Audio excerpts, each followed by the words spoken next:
Melekalikimaka, my friends! Hi, this is what I'll talk about. First I'm gonna tell you about a juicy, tiny, magical history of Christmas, then I will tell you my favorite Christmas movie, and after that I will tell you how I usually celebrate my Christmas overall. And since you don't know me, it's gonna be very interesting for you. Christmas! Honestly, my favorite time of the year. The lights, the food, the music, the darkness. Yes, the dark. I love sitting behind my computer in my cozy room, so when there's cold and dark and dreary outside, I have no reason to go outside. I like that stupid summer with this stupid sun and stupid beaches and stupid warmth. Stupid summer. So yes, I am a grave dweller with my braces. Those filthy hobbitses. Do you love Christmas? Why do you love Christmas? Let me know. Let me know. But if you do love Christmas, then hey, why not subscribe? We have so much in common, and I always love welcoming good people into my family. Wait, you don't love Christmas? Why don't you love Christmas? Because it's a massive commercial holiday where people go completely mental in their last minute shopping sprees and buy stuff that they clearly do not need? Yeah, I can't argue with that. Or maybe it's because it's a Christian holiday, celebrating the birth of Jesus Christ the Savior. Overall, pretty chill dude. Well, I'm not a Christian, but I still enjoy it. Short and juicy history of Christmas. In Scandinavia, which is like, what, over there, Norse people have celebrated Yule for centuries. It's usually from December 21st until January. And here in Estonia, we are celebrating Jõulud, which sounds pretty much like Yule. Yule. Thought it was interesting. Down in the south, in the land of pizza and pasta, the Romans celebrated Saturnalia,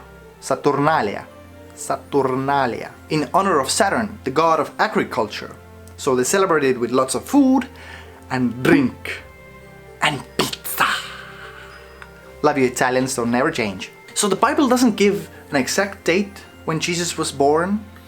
Some people even think that it was in the spring. Why would the shepherds be herding sheep in the middle of the winter? I don't know. Julius I chose December 25th to absorb the pagan ritual of Saturnalia to make it more holy. So during Christmas, people would go to church and say hi to the big man and get drunk. Win-win. As for the jolly big red Santa Claus. Yeah, he was originally Turkish. A monk named Saint Nicholas. He got famous by giving away his wealth and becoming known as the protector of children and sailors. Now, he remained very popular in Holland, where the Dutch people called him Sinterklaas. And at the end of the 18th century, the Dutch families in America were still celebrating the anniversary of his death. So, Saint Nicholas, or Sint Nicolaas, became Sinterklaas and then eventually evolved into Santa Claus. Voila! Quick fact. Throughout the ages, the Santa Claus character was depicted differently. With green coat, with blue coat, sometimes beautiful, sometimes scary, sometimes a man and sometimes not. The red-cheeked, big, jolly white man as we know it came to be thanks to Coca-Cola. In 1931, Coca-Cola commissioned Haddon Sunplum to paint Santa for their Christmas advertisement. These paintings established Santa as warm and happy character with human features we all know and love today. But did you know that Christmas was actually cancelled for a while in the early 17th century? Oh no! In Boston in America, you could even get a fine for being too cheery. And the fine was 5 shillings. 5 shillings, that's nothing. Oh no, wait, but it's actually $8,000 nowadays. Yikes. But as you can see, it was brought back. Hip hip hooray! 2 guys we can thank for that magical act of magic. In the 1819, the best-selling author Washington Irving wrote the sketchbook of Geoffrey Graham Gent. It's a book of short stories where one tells the tale about Christmas celebration in an English manner, where rich and poor mingled effortlessly, which was a stark contrast to the reality of them not mingling. In Irving's mind, the Christmas should have been peaceful, warm-hearted holiday that was bringing together all groups of people, doesn't matter what social or wealthy status that they had. The second gentleman we should all thank is good old Charlie Boy. I'm sure you have all heard the tale of a rich, grumpy old man being mean to everyone and then dying all alone with no one attending to his funeral. Why gather all that wealth if you have nobody to enjoy it with? So this book struck a powerful chord in people's hearts. Share your food and laughter and life with your friends and even strangers. Find that peace within. And even if not all the time, then at least once a year.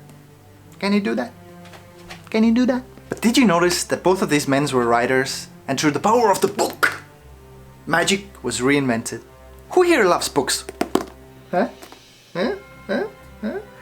My family. And so, here's my movie, which I actually discovered last Christmas, I think. But before I get to that, I have seen many iterations of Christmas Carol over the years.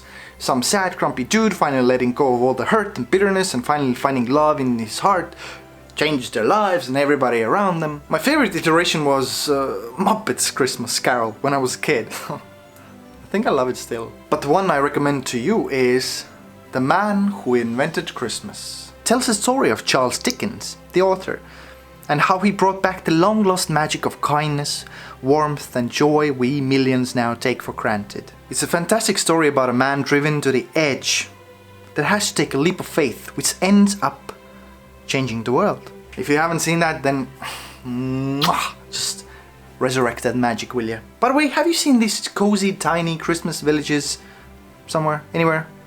These are called Dickens villages. Nice. Thank you, dude. And that's my movie recommendation for you. Do you have one for me? Anything? Leave them down in the comments below.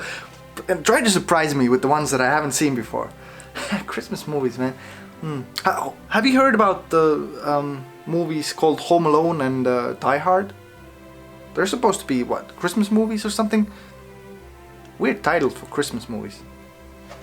My wife really loves Love Actually. Like it's insane, and I really agree that it's a really good movie. Hope they make another one, something like it. It's a really good cast there. So tell me, how do you celebrate Christmas? Well, I'm really asking a lot from you this time, eh? Sorry. Come on, please. Share your life with me. For example, when I was a kid, me and my family, we used to go to the forest to cut down a Christmas tree and drag it home, and it smelled so nice. But at the time we didn't have like fancy decorations or anything, so we put real candles on them trees, yeah, real safe. And as for other decorations, we had gingerbread and some pieces of wool or something. We made our own cutout with colored papers. Wow. Dark Soviet times. Now we have a nice plastic IKEA Christmas tree, which we call Jennifer. I don't know, because Jennifer sounds like a pretty girl's name. I don't know. This year Jennifer is a bit smaller and higher, because my little one is smaller and sometimes higher. Jennifer does not smell as good as she did when I was a kid, but hey, the magic is still there. We did buy some real ones as well from the parking lots, but the cleaning is... I'm still finding pine needles like years later. The music.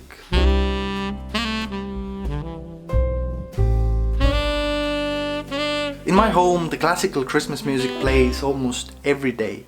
By the way, which one is your favorite Christmas song? I cannot decide between Let It Snow and White Christmas. Let it snow, let it snow, let it snow. And the food of course, the blood sausages and the sauerkraut and the cranberry jam and the gingerbreads.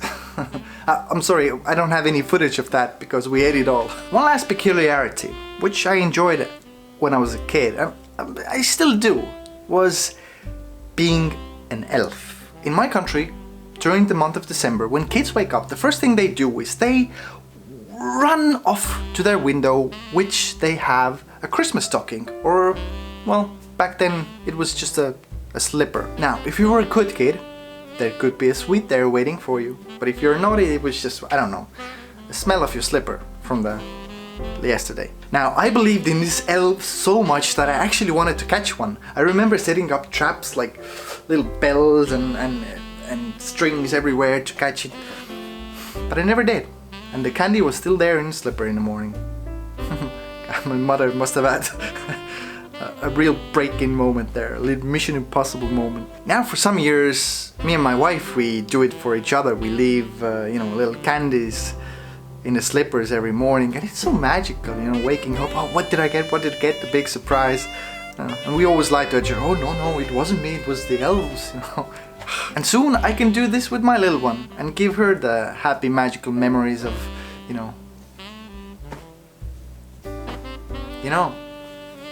magic and happiness.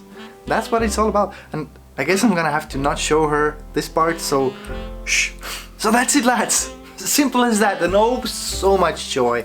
So much joy! It's so cool that I can share my stories with you lovelies, and it's my first Christmas here on YouTube as well. It's my last Christmas here in my apartment, actually. In my cozy little apartment. Oh, what fun little memories I had. And hopefully in the next place I will also have super cozy new warm memories. Thanks, apartment. Have yourself a merry little Christmas. Let your heart be light. Take care and stay cozy. And please let me know how your life is going. Until then, Meli Kalikimaka. Merry Christmas. Bye.